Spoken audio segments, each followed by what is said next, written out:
Welcome to my class. Hello everybody, this is Lawrence Chung, not Ching Chung Chung. Yes, you're right, not Ching Chung Chung. What? How can your name not be Ching Chung Chung? I'll make a video next time just for you, alright? Stay tuned for it. In this part 2 of the video, I'm going to talk about the second point that I've learned from my bullies. It's a point that I wish I had known earlier. It's a 3-step guide in 2 main themes within 1 lesson. I'll bring you back to the summary later after we finish. Bullies like to target vulnerable people, and if you're not standing up for yourself, aka not at your driver's seat, then it'll make you a lot of a vulnerable target to the bullies, and they know that they're gonna get an attention out from you a lot easier compared to anyone else. And for this second lesson, always remember that you're a constant learner and also stand up for yourself whenever you can, aka sitting at your driver's seat.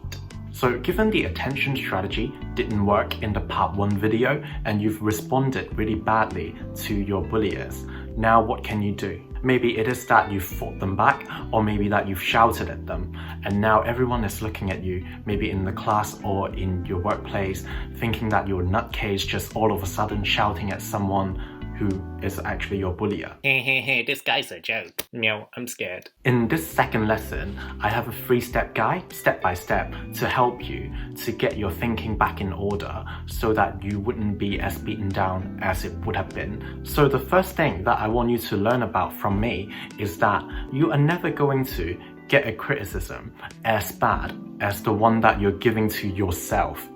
And why is that the reason? Because other people are not going to have as much data about yourself than yourself. Because let's say, are they gonna know what underwear you're wearing today? Are they gonna know that your diet involves a tub of ice cream every night for dinner? Oh god, I just revealed to you my biggest secret. Oh no! No, they're not gonna. And the word I used was data. Because your brain has to use data from the past in order to process the present and also the future. And the data cannot be made up, so they are called data. So always remember that the criticism that you're getting from your bully or from anyone around the bully is never going to be as critical as what you're thinking in your head about yourself. And because we humans are primates, yes, we used to be monkeys and we used to live in the wood. Oh no, that's the wrong photo. Why is there a row in the middle? And we used to live worrying every single day whether we're gonna have food or whether we're gonna get killed.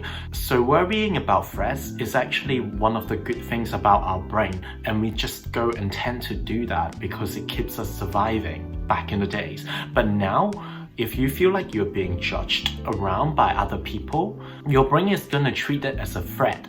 And whatever threat that your brain is encountering, it's gonna amplify the worry that you're gonna be getting, because threat might keep you away from the society. And the second thing that you should keep in mind, you need to remember why you did what you did.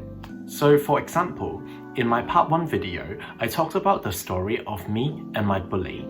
And when I got back into the classroom, I felt like I was being judged by the whole class and even the teacher. And I actually forgot why I started a fight with my bully in the first place, which was that he was agitating me. I lost that connection to the reason why I started to fight my bully. This tends to happen a lot in our lives. Have you ever been in a lecture or in a seminar or in your class, and then you asked a stupid question, and then everyone else looks at you afterwards and feels like that you're the dumbest in the class, and you tend to give yourself the most critiques for that when everyone else is looking at you, and you lost connection usually with why you did what you did. The reason why you asked the question that you asked is because you feel like that this is gonna be valuable answer to your knowledge base. But when everyone else seems to be judging you, we tend to lose that connection. But if you can stand up for yourself and be at your driver's seat and always remember why you did what you did, the shame and the guilt and also the pressure that you will be feeling when everyone else seems to be judging you wouldn't be as strong.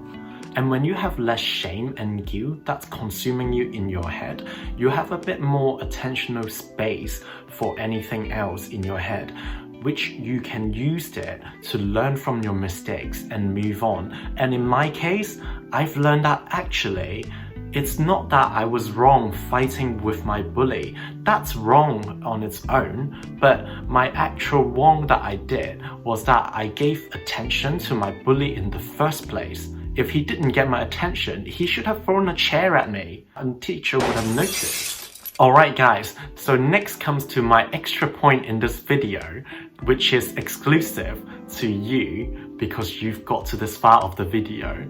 If you want to learn how to keep your bullies away, then smash the like button and also subscribe to me and turn the notification bell on so you will not miss any of my videos. Because otherwise, I am going to keep all the secrets that I've learned from choosing my own life out to myself instead of making a video about it anymore. And the third thing that you need to keep in mind when you feel like you're being judged by a bully or by anyone around them is that you need to keep the time frame in mind. So time frame. What do I mean by that? I have a 10-year rule in my head all the time. So what that means is, does this event that's happening to you right now going to affect you in the next 10 minutes? And then in the next 10 days? And then in the next 10 weeks? And then in the next 10 months? And then 10 years? If it's something that doesn't worry you in 10 years' time, then it shouldn't worry you that much right now as well. It would just eventually turns it into a great story to tell, like the one that I did in my part 1 video, which you can watch down below from my description. For free! But for the time frame that I might be thinking, in my case, I was in year 6, which was secondary 6. Sorry guys, I was a bit retarded. It was year 6, which was primary 6. And I fought my bully, so everyone in the class thought that I was just starting a fight with my bully for no reason. And that will probably impact me for the rest of the year when I was there in year 6. But I will be changing school when I turn year 7 to a secondary school, so I'm not going to see my classmates anymore. So in my case, it probably wouldn't affect me too much, but maybe in your case, it would be worrying for you because you might stay in your workplace for the next few years or so. Maybe that you're in year 7 and you're getting bullied and you still have a few years left in the same school staying with your bullies. What can you do in that case? If this is happening to you right now, then I want you to think about whether it'll be worthy for you to become friends with your bullies or the people who are around them and still laughing and making fun of you.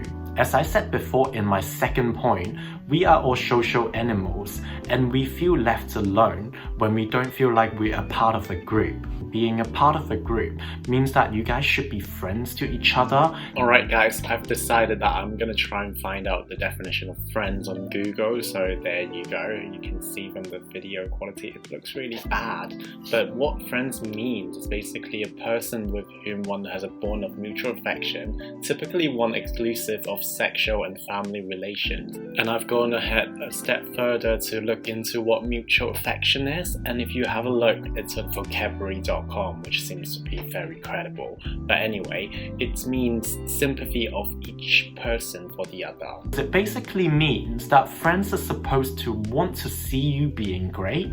They want to see you grow and learn and be there for you at your hard times. Applying that 10-year rule again, if you still have to stay with your bullies and people who's making fun of you for the next few years or so, even if you can be friends with them, would you be happy being friends with them when they keep constantly letting you down and make you feel inadequate when you are in front of them? The best advice that I can actually give you in this case is to surround yourself with people who are actually your friends, who wants to see you in your best form, who wants to see you grow and wants to see you learn and be there for you at your hard times. Once you have these 3 points in your head, the first point is your biggest critiques. The second point is remember why you did what you did. And the third point is to keep the time frame in mind. Once you manage to remember and develop these 3 skills, to always have these 3 things in mind, then the 2 themes will stick in your head, which will be that you will stand up for yourself and you'll remember that you'll learn from your mistakes all the time. And this makes up to my lesson 2 of the video, which is why it needs a second part because it's so long. Then you will know that you will be sitting at your driver's seat. And remember, as always, if you're getting bullied, just know that your bulliers wants validations and reassurance from you, and that's why they needed a reaction out of you. Thank you everyone, this is the end of part 2. Let me know how you think of this video, and remember to comment kill, the word kill, if you feel like this video makes sense and does help you in your life. Like the video and subscribe to me with your notification bell on so you won't miss any of my future videos. And let me know if you guys have any suggestions on what I should be making next time. I feel like my throat is hurting after talking so much. I need some water. Alright guys, I managed to go and get some water. Here we go.